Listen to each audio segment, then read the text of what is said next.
paz do nosso Senhor Jesus Cristo inunde o coração de cada um de vocês de esperança e que essa viva esperança seja compartilhada a todos os povos.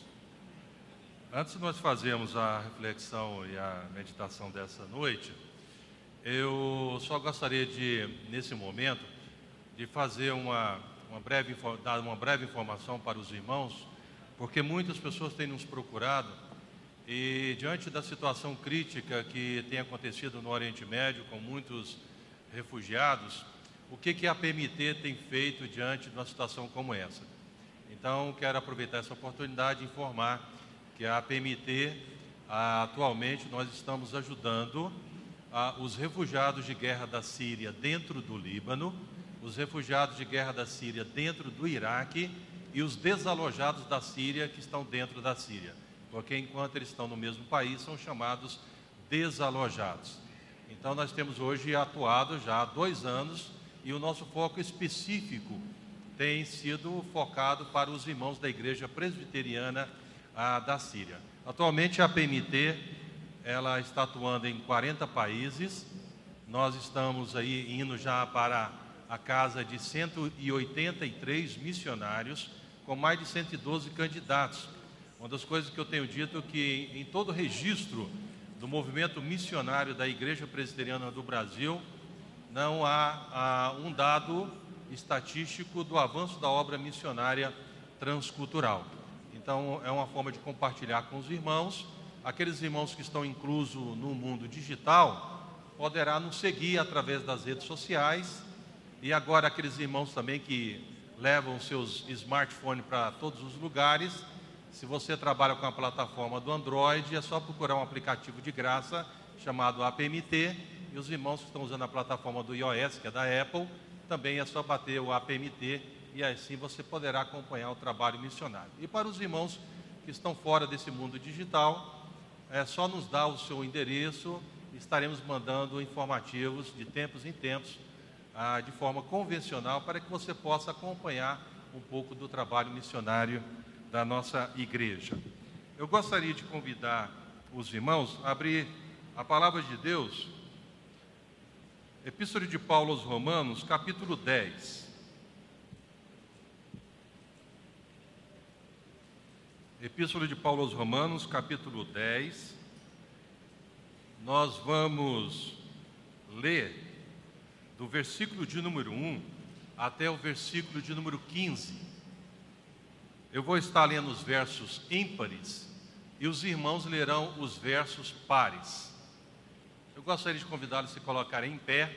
Aí você observe se porventura tem alguém ao seu lado que não tenha trazido a Bíblia.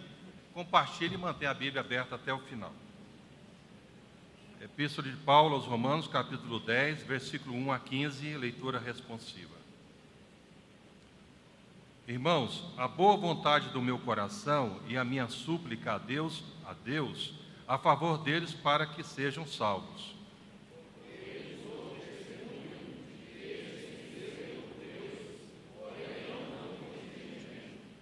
Porquanto, desconhecendo a justiça de Deus e procurando estabelecer a sua própria, não se sujeitaram à que vem de Deus.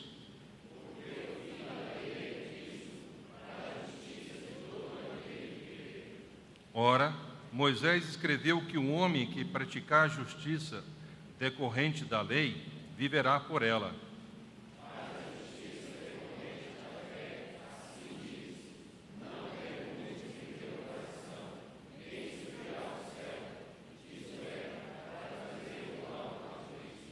Ou, quem descerá ao abismo, isto é, para levantar Cristo dentre os mortos?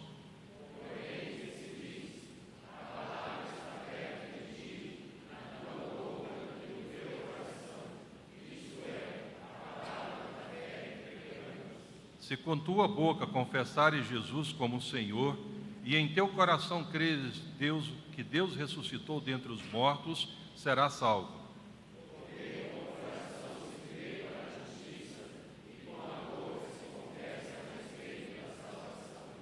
Porquanto a Escritura diz: todo aquele que nele crê não será confundido.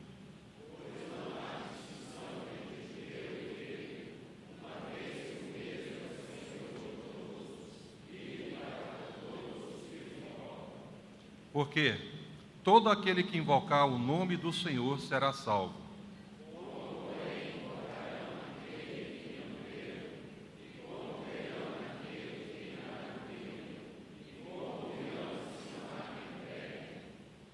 E como pregarão se não forem enviados? Como está escrito: quão formosos são os pés dos que anunciam coisas boas.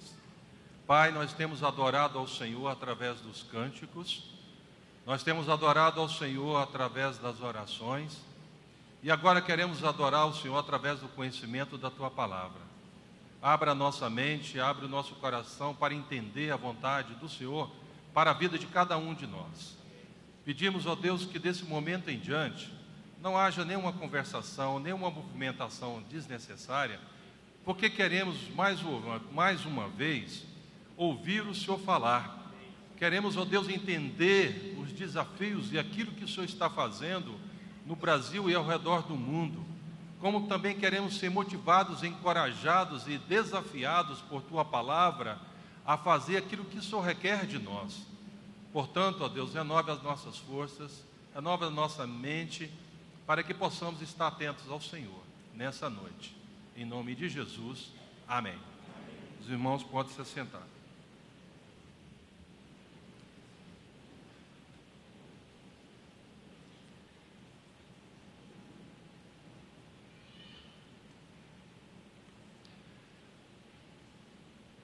A mensagem da cruz, ela nunca pode ser esvaziada. A palavra é o poder de Deus, ela que transforma as vidas. O homem, ele pode receber várias mensagens, ele pode ganhar vários presentes, mas somente o presente da marca da cruz de Cristo que pode dar a esperança do ser humano. Quando nós olhamos a realidade do mundo, a realidade do Brasil, algumas coisas que estão acontecendo, nós podemos chegar à seguinte conclusão, que o que estamos vivendo hoje, nós estamos vivendo na nossa geração. E por vivermos nessa geração, nós podemos fazer algo que possa transformar ou contribuir essa geração. Nós não estamos no mundo simplesmente como espectadores da história. Nós não estamos no mundo para fazermos relações públicas, mas nós estamos no mundo para dar ultimato. E o ultimato que Deus requer de cada um de nós é mostrar que a palavra de Deus pode transformar a vida das pessoas. E a nossa mente deve nos impulsionar a ter uma compreensão dos valores do reino de Deus, e que esses valores possam nos impulsionar a crer que somente o poder de Deus pode transformar a vida das pessoas. Podemos usar as metodologias, podemos usar as tecnologias, as técnicas mais avançadas, as metodologias que temos disponíveis, mas somente a palavra de Deus pode transformar o ser humano. E nós estamos diante de várias realidades. Quando nós olhamos para alguma das realidades do mundo, nós temos deparado, primeiro, que estamos em um momento, em um dos maiores êxodos da história com os imigrantes. E não é muito difícil ver que essa onda migratória, ela tem se espalhado não somente no continente europeu, mas para todo o mundo. Se nós atentarmos, por exemplo, para o continente africano, composto com seus 55 países, vários são os refugiados, e muitos dos refugiados que nós conhecemos, temos, por exemplo, os refugiados de guerra, os refugiados da fome, os refugiados por causa da perseguição religiosa, os refugiados pela perseguição étnica, os refugiados climáticos que, segundo as Nações Unidas, hoje, anualmente, há uma mobilização em torno de 100 milhões somente no continente africano, na categoria dos chamados refugiados climáticos. A realidade do mundo, dessa instabilidade na economia global, uma Europa quebrada, um Portugal quebrado, uma Espanha quebrada, a Itália quebrada, a Grécia quebrada e muitos outros quebrados. E eu tenho dito que a Europa parece aquele pobre que deve todo mundo, mas não deixa de andar com carro zero. É um país que viveu uma época do cristianismo, depois viveu uma época da razão e agora está um momento de instabilidade econômica e eles estão sem referencial, onde há um declínio do cristianismo.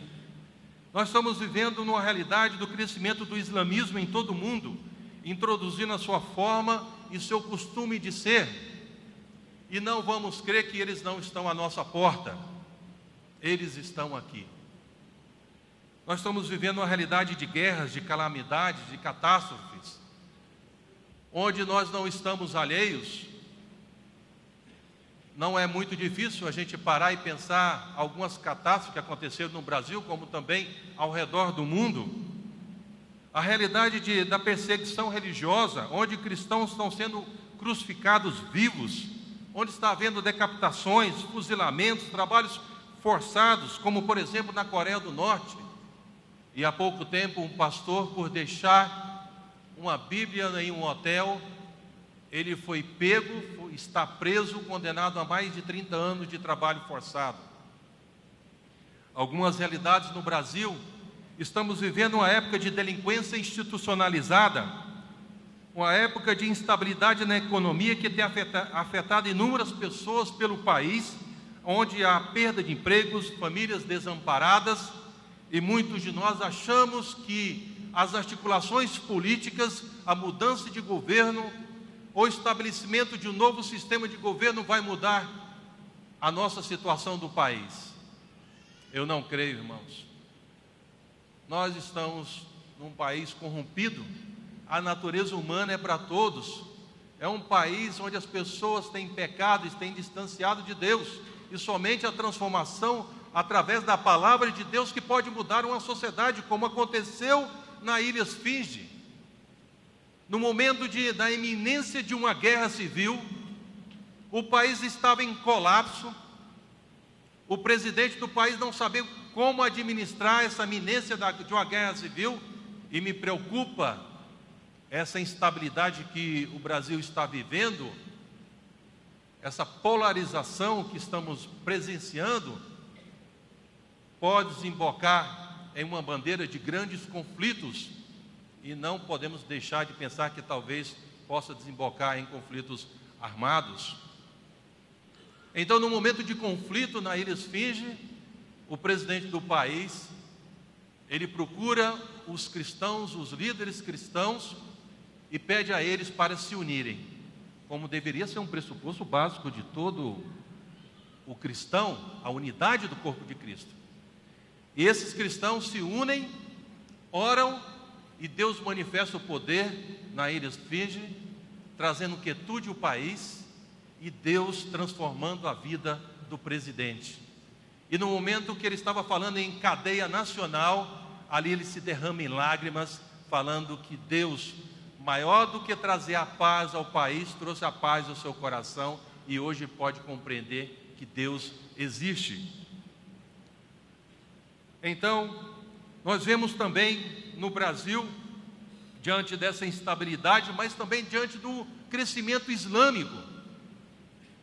Nós não podemos pensar que eles estão somente na Europa, estão aqui no Brasil. Eu estava recentemente na cidade de Anápolis, e aqui nós temos alguns irmãos da cidade querida de Anápolis, Goiás, próximo aqui de Goiânia e aqui também de Caldas Novas. E eu estava numa praça, numa lanchonete com a minha esposa, estavam ali passeando algumas pessoas com as características de aquelas roupas islâmicas, e eu conversei com a minha esposa, falei assim, eu vou conversar com eles. Ela falou assim, mas você conhece eles? Eu falei, não, mas eu vou abordá-los e vou procurar um diálogo com eles. Tinha pessoas do Paquistão, tinha do Iraque, do Kuwait, e também do Líbano, estavam ali mais ou menos umas 6, 7 pessoas, estava também um sheik, e procurando, não era o Herbalife, mas era um sheik, e dialogando com ele, ele me convidou para almoçar na mesquita, lá da cidade de Anápolis.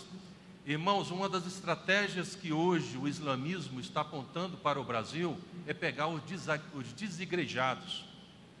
Um evento em São Paulo, apontou o Congresso Islâmico, onde vieram vários líderes muçulmanos, que o tema era a islamização da América Latina.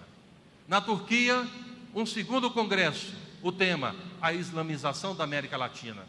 E há pouco tempo atrás, na Liberdade, estavam jovens islâmicos com a camiseta panfletando, e o que estava estampado na sua camiseta: eu amo Jesus porque sou muçulmano.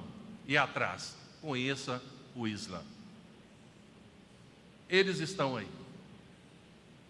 Eu não posso entrar mais em alguns outros detalhes, porque os nossos diálogos estão aqui ao vivo e pode comprometer alguns colegas que estão agindo, mas o Estado Islâmico também está aqui.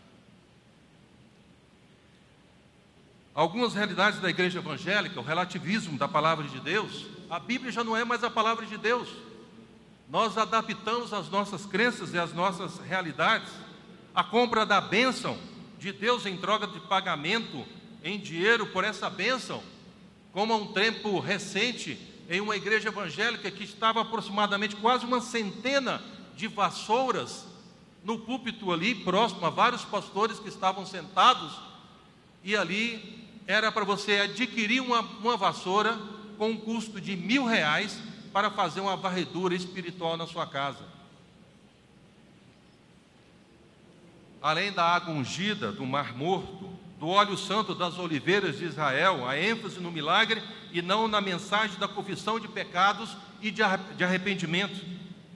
A troca de membresia em detrimento do crescimento através da evangelização e surgimento de novos convertidos. O boom das seitas evangélicas, como também não podemos esquecer algumas realidades da nossa igreja presbiteriana do Brasil, o gasto enorme do tempo e dos recursos financeiros para participar de reuniões que muitas vezes não têm relevância ou não são prioridades, que eu a chamo de repone, ou seja, reunião de porcaria nenhuma. A busca de poder através de cargos para manterem suas influências nacionais ou regionais, ao contrário de praticarem um princípio bíblico, que é de nós sermos servos, independente se temos posição na igreja, ou qualquer que seja o cargo. O desejo enorme de adeptos às tecnologias existentes, através das redes sociais, para se manterem informados de qual é a fofoca do dia. E lamentável que muitas vezes somos inclusos em alguns grupos, sem o nosso consentimento, sem a nossa consulta, onde a gente vê um derramar de lixos de cristãos. Preocupa-me a prática exacerbada de nós mesmos de debater, de levantar bandeira de assuntos ou temas que não apontarão caminhos para a evangelização e para a plantação de novas igrejas. A gente gasta mais tempo com coisas periféricas do que com o avanço da obra de Deus. O corte dos recursos financeiros de igrejas locais, desfavorecendo a obra missionária, porque a prioridade agora é reformar, mudar a cor da igreja, trocar os bancos, o piso, os lustres. Como eu estava pregando numa determinada igreja, eu vi um lustre muito bonito e estava fazendo uma avaliação, não comentei no púlpito especificamente o lustre, vi depois, mas criticando que muitas vezes a gente fica gastando tempo e trocando todas essas coisas, e no término da mensagem alguns líderes da igreja vieram conversar comigo, perguntando se alguém me contou, porque eles estavam debatendo quase 6 meses qual cor que ia pintar a igreja e qual era o próximo lustre, que tinha mais de 100 de lâmpadas. No dia da volta do Filho do Homem, ele levará para o lugar reservado as pessoas e não as estruturas. O Senhor morreu por pessoas, por gente que tem cheiro de gente, vontade de gente como eu e como você. E ele vai deixar as estruturas para trás. Os pregadores que dominam as mídias não pregam mais o evangelho. Desviaram, trocaram o verdadeiro púlpito, construíram seus próprios púlpitos, onde pregam suas próprias mensagens e não a de Deus. Guiam para longe do supremo pastor o seu rebanho, abre a palavra de Deus para interpretá-la de acordo com seus próprios desejos e os seus próprios interesses. Manipulam o texto sagrado de Deus que Ele nos deu para nossa edificação. E muitas dessas manipulações são desígnio de nós mesmos. O homem passou a ser o centro do púlpito, por isso o púlpito ficou vazio. As pregações feitas são mensagens de nós mesmos e não mensagens da palavra de Deus. A maior necessidade do homem é ouvir a palavra de Deus e compreendê-la. Como ouvirão se não há quem pregue? Romanos capítulo 10, versículo 14. O homem não precisa de livro de autoajuda. O homem não precisa de mensagem de autoajuda. O homem precisa de ajuda do alto. E a minha impressão é de estarmos tão vazios que estamos levando esse vazio para os púlpitos da vida. A proposição que eu faço nessa noite: o púlpito fica vazio quando não se prega a mensagem da salvação. Irmãos, a responsabilidade de nós, pastores e líderes, irmãs que também estão no empenho de pregar o Evangelho é o poder de Deus. Nenhuma mensagem pode transformar o ser humano se não for a palavra de Deus. E Paulo aqui nesse texto, aqui mostrando também no capítulo 9, a preocupação dele é a salvação dos judeus. Ele tinha essa visão amplificada e não vendo os judeus somente como um participante da história, mas via que os judeus também deveriam ser alcançados. No versículo de número 1 do capítulo 10, ele fala: irmãos, a boa vontade do meu coração e a minha súplica a Deus a favor deles são para que sejam salvos. Então Paulo mostra esse coração conflitivo para que a mensagem da cruz fosse compreendida e aceita pelos judeus. Não existe aqui a possibilidade do homem pecador escolher a forma de chegar a Deus. E nós cristãos somos credenciados por Ele e pelo Seu Filho, Romanos capítulo 10, versículo 4. Então Deus não faz distinção, não faz distinção se é judeu, como também não faz distinção se é grego. Então Deus amplia, nós precisamos ter essa visão amplificada do olhar de Deus para o mundo. Eu gosto muito de usar a expressão que todos aqueles que foram alcançados pela graça de Deus, que temos a marca da mensagem da cruz de Cristo, então nós devemos ser como se fosse o reino de Deus ambulante. Aonde nós estivermos, nós devemos propagar essa mensagem da cruz. Hoje o ambulante está aqui vendendo o seu produto, amanhã ele está lá, ele vai se mobilizando. Então em todo o tempo, em todos os lugares, em todas as oportunidades que Deus tem nos dado, o que deve fluir da nossa boca é a mensagem da cruz de Cristo.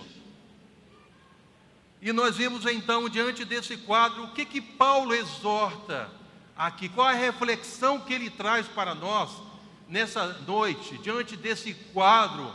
A gente vê primeiramente no versículo número 1 esse sentimento no seu coração que a pregação, ela deve ter um objetivo. Toda pregação, ou pregação de púlpito, ou a pregação das nossas vidas, a forma como nós andamos, a forma como nós conversamos com as pessoas, os nossos comportamentos, a nossa atitude revela quem nós somos. É como se nós estivéssemos no palco da vida, todas as pessoas olham para nós. E é interessante que é só a gente pensar que vai fazer uma coisa errada, sempre vai aparecer um crente por perto.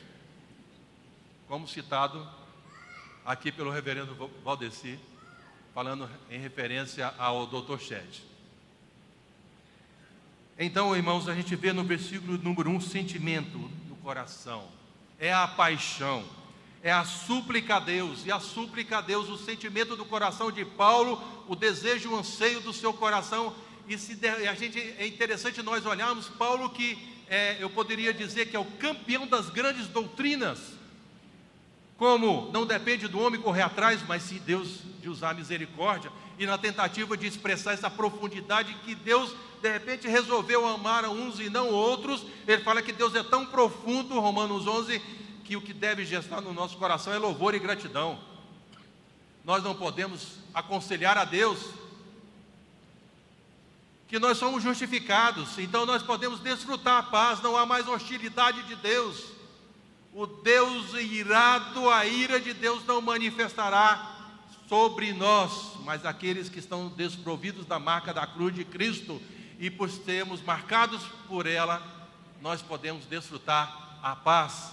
O homem que foi o campeão das grandes doutrinas da fé, foi também o campeão de mostrar a mensagem da reconciliação do homem com Deus, e essa paixão de apontar os homens para a mensagem da cruz. Então no seu coração anseia, ele suplica. Irmãos, nós precisamos resgatar no nosso coração a paixão pelas almas perdidas. Nós temos que resgatar nas nossas vidas a nossa vocação. Você é pastor, você foi desafiado e vocacionado para servir a Deus. Você é um eleito de Deus, e como eleito de Deus você tem uma vocação nesse mundo. E 2 Pedro capítulo 2, versículo 9 e 10 fala isso: vós porém sois raça eleita, sacerdócio real, nação santa, povo de propriedade exclusiva de Deus. Alguns colocam ponto final, mas o texto continua: a fim de proclamardes as virtudes daquele que vos chamou das trevas para a sua maravilhosa luz. Nós somos eleitos para proclamar, e as virtudes significam o caráter de Deus, a excelência moral de Deus. Então nós somos vocacionados para mostrar ao mundo esse caráter de Deus, essa excelência. Nós não podemos mostrar a nós mesmos, porque quando nós mostramos a nós mesmos, nós mostramos todos os nossos defeitos de caráter. Nós não podemos mostrar a nossa igreja, porque talvez você ache que a sua igreja é boa, você vai mostrar as deformações de caráter da sua igreja, porque lá é composta de pessoas com defeito de caráter. Você tem que apontar as pessoas para a mensagem da cruz, e essa que transforma, essa que é a perfeita, porque o perfeito morreu por pessoas imprestáveis como eu e com você, e ele venceu a morte. E aí Paulo aponta, fala assim, que o fim da lei é Cristo, versículo número 4. Toda a nossa objetividade na vida é apontar que Cristo basta, Ele é suficiente, Ele é a nossa vida, Ele é a nossa esperança, Ele é a motivação de cada um de nós. Eu compartilhei um tempo atrás, algo que aconteceu comigo. Eu estava no escritório da nossa agência missionária, a PMT, recebi uma ligação, e o rapaz se identificou como do telemarketing de uma grande operadora de telefonia. Ele trabalhava no telemarketing de uma grande operadora de um cartão de crédito. E aí eu falei para ele: não, eu não quero, obrigado, eu já estou satisfeito, eu tenho um cartão que eu uso, eu não preciso de outro.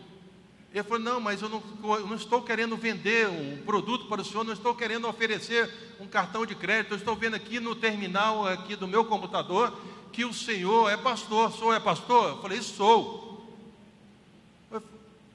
Aí ele falou assim, eu falei para ele: mas o que você gostaria de mim? Eu queria pedir ao senhor que orasse por mim. Naquele momento me veio por alguns segundos para orar, para que Deus abençoasse e transformasse a vida dele e suprisse as necessidades dele, sem conhecê-lo.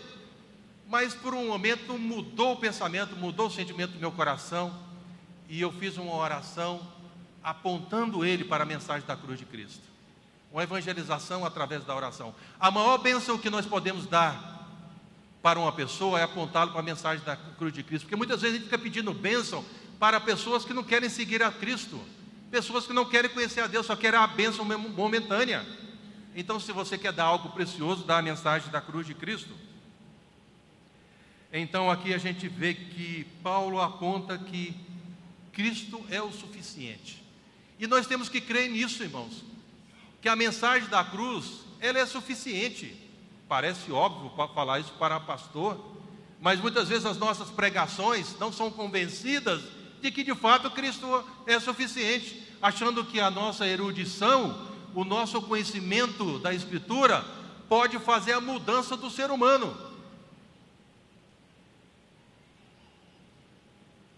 Mas não é essa a palavra de Paulo.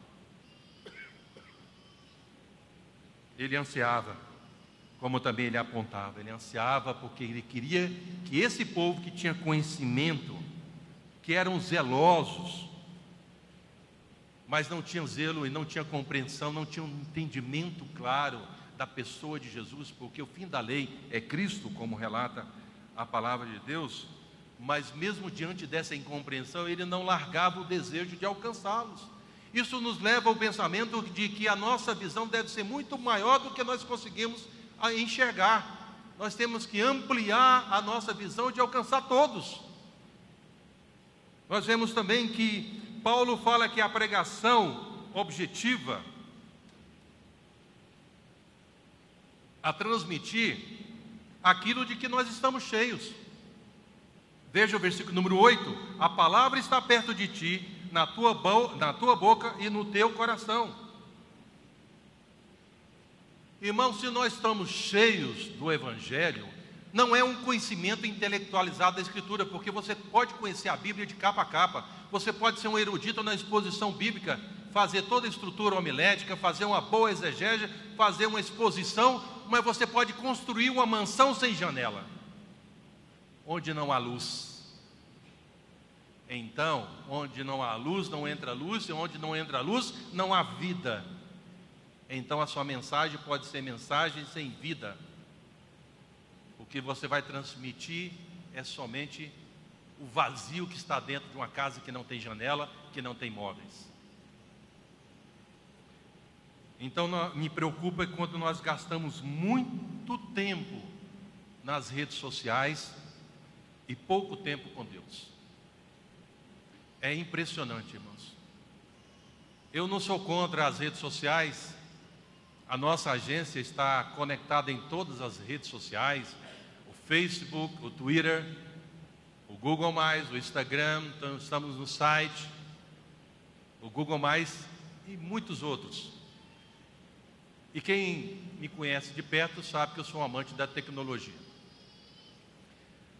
Mas me preocupa porque o avalanche da influência tecnológica no meio da igreja. Quando a gente está pregando, as pessoas estão aí nos smartphones. Qualquer mensagem que chega nova, ele perde o foco.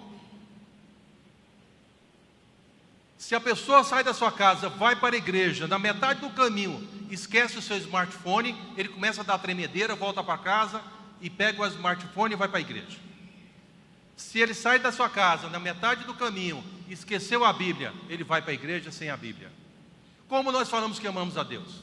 Como nós falamos que amamos a Deus se nós conhecemos quem Deus é, revelado em sua palavra? Eu fico pensando que seria interessante se nós pudéssemos colocar aquelas antenas que colocam em presídio para confundir os sinais dos aparelhos smartphone que muitas vezes nós trazemos para a igreja.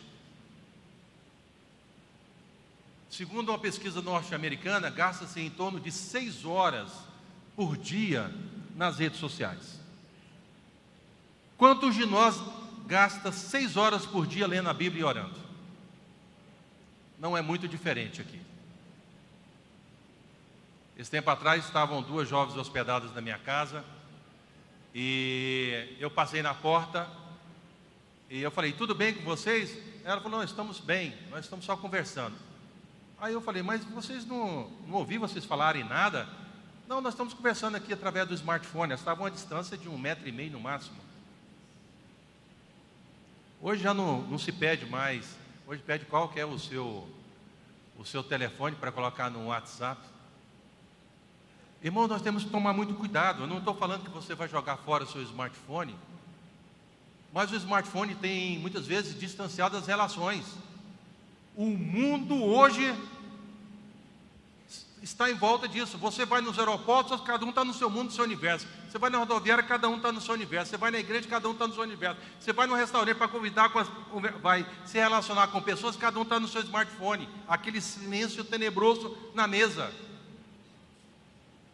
Este dia para trás eu vi algo muito interessante numa imagem postada, onde 2 casais assumiram o seguinte compromisso. Eles colocaram um smartphone em cima do outro. Falaram assim: o primeiro que tocar no seu smartphone paga a conta. Eles falaram que foram a noite mais tenebrosa deles, porque eles tremiam, a mão coçava, né? Então, irmãos, como nós podemos objetivar a pregação do Evangelho e mostrar daquilo que nós estamos cheios se nós estamos vazios.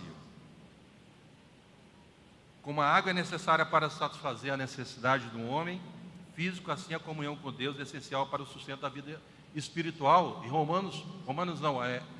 Salmo 42, versículo de número 1, fala: como suspira a corça pelas correntes das águas, assim por ti, ó Deus, suspira a minha alma. É a corça fugindo do seu predador, e quando ela cansa, e na tentativa de fugir do predador para não morrer, e depois na sua fuga, procura as correntes das águas, vai cavando, procurando as correntes das águas, para saciar a sede, para continuar a sobreviver. É assim que todos nós devemos ser, irmãos. E é uma luta. Pastores e pais, deixem de ser frouxos na sua casa. Quem manda é você, então você coloca as regras. No momento de comunhão, talvez por causa da dinâmica da casa, não é possível estar todos os momentos juntos, mas quem sabe uma refeição é o meu tempo com a família. Põe os telefones tudo longe e proíbe. Eu fiz um esquema desse na minha casa, permita-me contar. E eu falei assim: olha, ninguém vai pegar o smartphone, e se pegar o smartphone, eu corto a conta, simples. Aí eu falei assim: só vai pegar depois que terminar de jantar, é o horário que fica mais fácil para a gente se encontrar.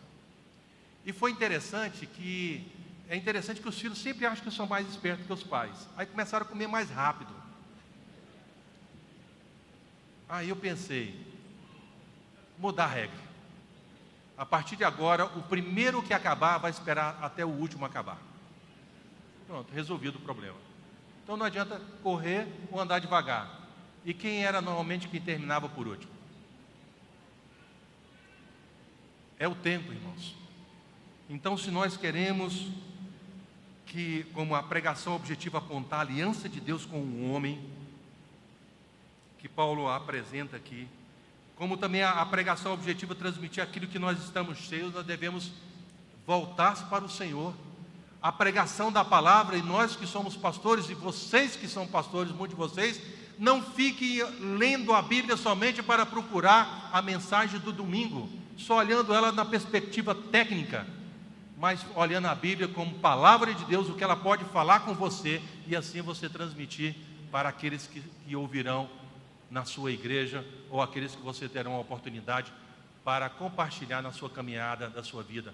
Porque no mundo as pessoas estão passando constantemente por nós, muitas delas estão gritando no silêncio, e falta-nos a sensibilidade do Espírito Santo para ouvirem os seus gritos. Quando o homem afasta de Deus, logo começa a cavar cisternas para satisfazer a sua sede. E a cisterna de muitos de nós são cisternas rachadas. Irmãos, se nós queremos missionar as virtudes do Senhor, queremos mostrar o caráter de Deus no Brasil e no mundo, nós temos que começar por nós mesmos. Não são métodos de investimentos financeiros que vai transformar a vida das pessoas, começa em nós. Nós temos que mudar a nossa vida, pastor. Nós temos que orar mais, temos que ler a Bíblia mais. Coloque um desafio. O tempo que você gasta nas redes sociais é o tempo que você vai gastar em leitura bíblica e em oração. E as cisternas rachadas se apresentam como a fonte da saciedade, porém, se são rachadas, jamais satisfarão a sede do coração humano. Ai do homem que põe a sua confiança numa cisterna rachada para saciar a sua sede. A única fonte sem rachaduras e inesgotável de água é somente Deus. Somente Deus. As nossas cisternas jamais produzirão frutos para o reino de Deus se as cisternas estiverem rachadas. Terceiro, a gente vê que Paulo apresenta que a pregação objetiva a todos, versículo de número 12, pois não há distinção entre judeus e gregos, uma vez que o mesmo é o Senhor de todos, rico para com todos os que invocam. Todo aquele que invocar o nome do Senhor será salvo. E aqui, irmãos, não se preocupem, pastor, não se preocupe, irmão, irmã, não se preocupe, não se coloque na quarta pessoa da Trindade, porque não existe. não é competência sua de converter ninguém, cabe a Deus, é o poder de Deus. Se Deus usou uma pessoa imprestável como eu e como você, glória a Deus. Só existe Deus Pai, Deus Filho e Deus Espírito Santo. E não ache porque eu estou chegando, Deus está chegando, então a transformação vai acontecer. Eu estou lembrado, e aqui não vou citar o detalhe por questões aí da nossa fala, está na internet, mas numa região do Oriente Médio, um pastor árabe me convida para uma região onde tinha uma região de grupo de terroristas. Aí eu falei, como é que nós vamos chegar lá e entrar? Ele falou, não, fica tranquilo, é só você falar que você é pastor presbiteriano. Eu falei assim, olha, eu vou virar um mártir na igreja. Ele falou, não, mas está tudo tranquilo, pode deixar que está tudo esquematizado. Eu falei, meu irmão, essa região só tem gente nervosa, nem o exército entra lá. Ele falou, não, está esquematizado. Eu falei, nem cristão vai ter lá. Ele falou, não, vai ter cristão. E eu falei, não, eu só vou se você for. Aí ele falou assim, não, eu vou. Aí tudo bem, nós fomos.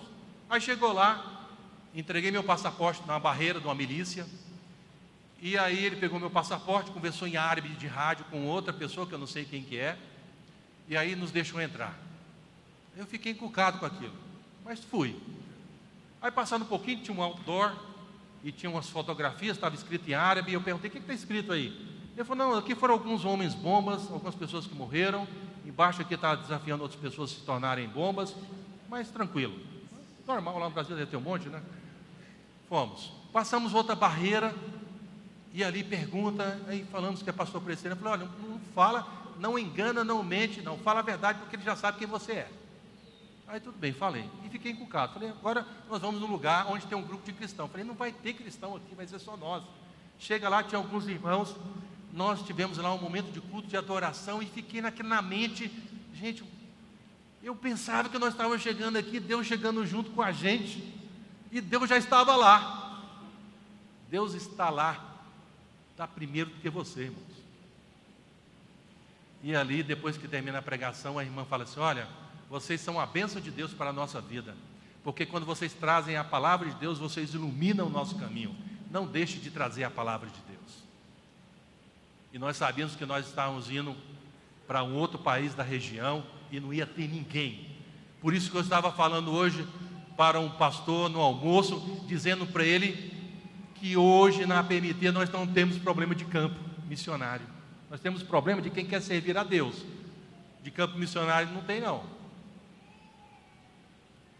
Então nós fomos, aí acabou a pregação, uma irmã falou assim, olha, meu marido quer conversar com você. E o marido da mulher era um dos líderes do partido. Eu falei, o que esse homem quer falar com a gente? E falei com o pastor, falei, pastor, mas o que ele quer conversar com a gente? Ele falou assim, não, fica tranquilo. Eu falei, mas como ficar tranquilo um homem aqui que é que comanda tudo aqui? Ele falou assim, pode ficar tranquilo, se você fosse marcado para ser morto, você já estava morto. Se você está vivo até agora, é porque você tem que ficar vivo. Aí fomos lá. Mas o que Deus fez? Deus converteu o coração de uma mulher. A mulher era casada com um líder do partido, desse grupo terrorista.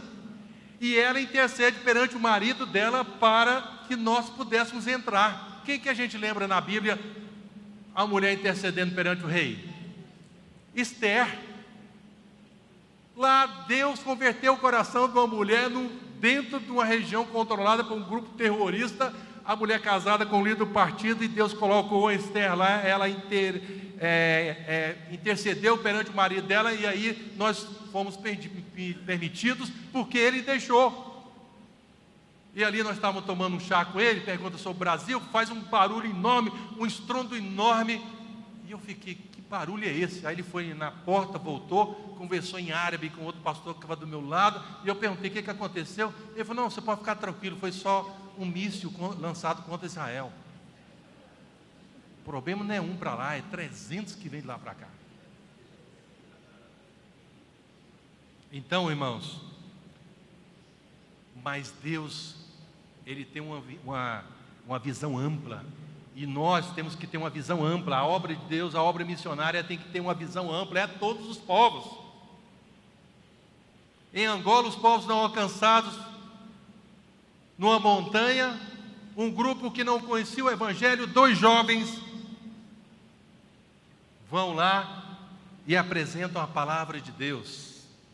E esse grupo não alcançado ouve a palavra de Deus e não permitiu que os jovens saíssem de lá enquanto não falasse da palavra de Deus. Os ciganos, hoje no Brasil em torno de 1 milhão de ciganos. Há um tempo atrás, aqui mesmo na cidade de na cidade de Caldas Novas, mais de 20 foram batizados. Mais de 20 foram batizados. E muitos outros ciganos estão convertendo o Evangelho ao redor do Brasil, como também no mundo. Árabes, mesmo em meio à perseguição, vários árabes estão convertendo o Evangelho, irmãos. Os testemunhos são testemunhos para nós reformados que seriam até difíceis de crer e acreditar o que Deus está fazendo, independente da minha pessoa ou da sua. Ele está se revelando e pessoas estão convertendo a Cristo no mundo árabe. A igreja subterrânea na China, a conversão entre os oficiais. Há um tempo atrás, os irmãos passaram mensagens usando para ajuntar, fazer um ajuntamento de irmãos. Eles passaram a mensagem para uma reunião e de uma hora para outra, em 48 horas, tinham 600 pessoas se reunindo para orar.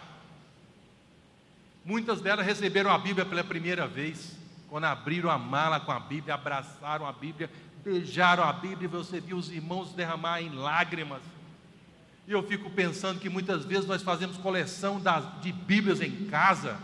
Muitas vezes pessoas colocam a Bíblia para colocar no monitor do computador para levantar. Alguns colocam no pé da porta para o vento não bater. Alguns abrem no Salmo 23, alguns abrem no Salmo 91, como se fosse para expelir qualquer demônio que fosse entrar na casa. E muitas vezes nós nem trazemos a Bíblia para a igreja. E quando a gente vê outros lugares, as pessoas que não têm a Bíblia, quando não pegam a Bíblia, abraçam e choram. E a gente fica aí sobrando Bíblia, irmãos. É uma vergonha. É vergonhoso. E esses irmãos estavam adorando a Deus e lendo a Bíblia, pegando ela na primeira vez. Os oficiais, a polícia chega, eles dão um sinal, cada um corre para um lado, mas pegaram o pastor da igreja e bateram muito no rosto do pastor. O oficial deu muito tapa no rosto do pastor, a ponto dele parar quando não aguentava, porque a mão dele queimava. De tanto bater no rosto, ele parou e viu que no rosto do pastor não tinha uma marca. E falou: seu Deus é muito poderoso, eu quero conhecer esse Deus. E naquela hora o oficial se ajoelhou e converteu a Cristo por causa dessa manifestação do poder de Deus. Na Coreia do Sul, estratégias para a evangelização. Na Coreia do Norte, os irmãos vão na fronteira, pegam os balões, colocam textos bíblicos e para que o vento empurre para a Coreia do Norte pessoas ali que correm o risco de morte. Estão ali por amor a Deus e por amor a um povo. Estão compartilhando o amor a Deus, porque querem que as pessoas recebam a palavra de Deus, enquanto muitos de nós, irmãos, estamos gerando na nossa igreja preguiçosos que não leem a Bíblia e não querem trazer a Bíblia. E quando nós usamos o data show para projetar a Bíblia, nós estamos contribuindo para gerar nesses preguiçosos para não trazer a Bíblia. Se você faz isso, reavalie, irmãos. Tem que começar a folhear, porque a Bíblia é a palavra de Deus. E eu quero concluir, como a palavra de Deus diz, que anunciar a Cristo é um ministério de honra, como os gritos dos atalaias. Isaías 52, versículo 8: eis o grito dos teus atalaias, eles erguem a voz, juntamente exultam, porque com seus próprios olhos distintamente veem o retorno do Senhor a Sião. É o grito, irmãos, é ecoar a palavra de Deus em todos os lugares, é semear a palavra de Deus em todas as frentes. Não compete, não se preocupe em achar que quem vai converter e pensar que vai converter, e não fale que esse é o meu filho da fé. Alguns até falam, né? O filho da fé. Eu fico pensando, quando é que você se crucificou, morreu e ressuscitou? Se Deus te usou como servo imprestável, glória a Deus. E esse texto então relata, versículo de número 14 do Romanos 10. Como, porém, invocarão aqueles que não creram? E como crerão naquele de quem nada ouviram? E como ouvirão se não há quem pregue? E como pregarão se não forem enviados, como está escrito? Quão formosos são os pés dos que anunciam coisas boas. Os pés, ele tem um papel importante. Os pés, ele dá o apoio de sustentabilidade do nosso corpo. Os pés, ele dá o apoio de manter o equilíbrio para nós não cairmos para a frente, para o lado ou para trás. Ele dá esse ponto de equilíbrio. Como também os pés, ele impulsiona a cada um de nós em andarmos. Então, aqueles que estão andando, irmãos, aqueles que estão caminhando, lembre-se da sua responsabilidade de pregadores, a pregação em todos os lugares, e a pregação que você deve emitir é o anúncio das boas novas, é o anúncio da paz. A mensagem que nós temos é a mensagem da cruz que traz paz para o homem, aquele que anuncia coisas boas, aquele que anuncia a salvação, e afirma que Deus reina. É Deus que reina. Se nós queremos um Brasil transformado, é vergonhoso, segundo algumas estimativas otimistas, entre 30 a 40 milhões de evangélicos no Brasil, nós não somos influentes. Temos que rever. Será que nós não estamos sendo igreja à luz do mundo? Será que nós não estamos sendo farol na cidade? Então tudo começa a partir da palavra de Deus, a partir do púlpito que Deus dá para você, a partir da transformação da sua vida, para que o Brasil seja transformado e o mundo também conheça que Jesus Cristo é o Senhor. Então os nossos pés devem nos impulsionar para algo relevante na obra de Deus. Quando não nos comportamos assim, nós pecamos contra Deus. Nós pecamos contra Deus, irmãos, porque quando não fazemos a vontade de Deus, nós pecamos. Nós temos que pregar a confissão e o arrependimento. As pessoas precisam de ouvir a mensagem do alto, não é de autoajuda. É o poder de Deus transformador. Peça perdão a Deus, confesse o seu pecado e corrija a sua vida. E não pense que a igreja vai mudar, você que tem que mudar, você é o líder, é o comissionado por Deus para ser, como servo de Deus, anunciar a glória de Deus ao mundo e equipar os santos para que essa glória seja estendida no Brasil e no mundo. E a minha oração é que Deus incomode a cada um de vocês para cumprir a missão que Ele tem dado a cada um de vocês. Oremos.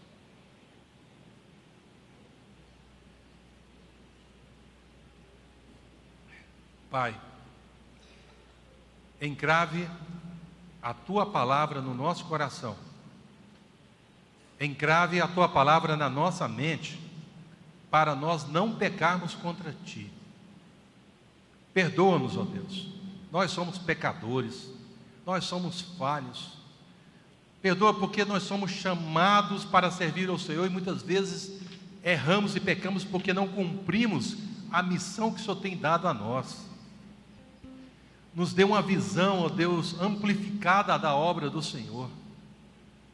Encha-nos, ó Deus. Leva-nos a cada um de nós a priorizar as nossas vidas, para que tenhamos uma vida devocional, uma vida de oração, uma vida de leitura bíblica. Nós não precisamos, ó Deus, de mais tempo. O que nós precisamos é mais de nós mesmos. O que nós precisamos é definir a prioridade das nossas vidas.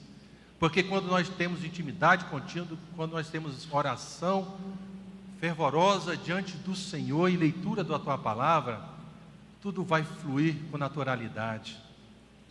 E aquilo que o Senhor coloca diante de nós, as oportunidades que o Senhor tem dado a cada um de nós, possam ser agarradas e possamos nos apaixonar e resgatar nos nossos corações no dia que o Senhor converteu as nossas vidas, mudou a nossa história, e aquele amor, o primeiro amor, seja um reinício, seja um recomeço na vida de todos nós aqui como líderes da igreja. Abençoe-nos, ó Deus, não para termos uma vida cômoda, mas nos abençoe para corrigir a nossa caminhada. Em nome de Jesus, amém.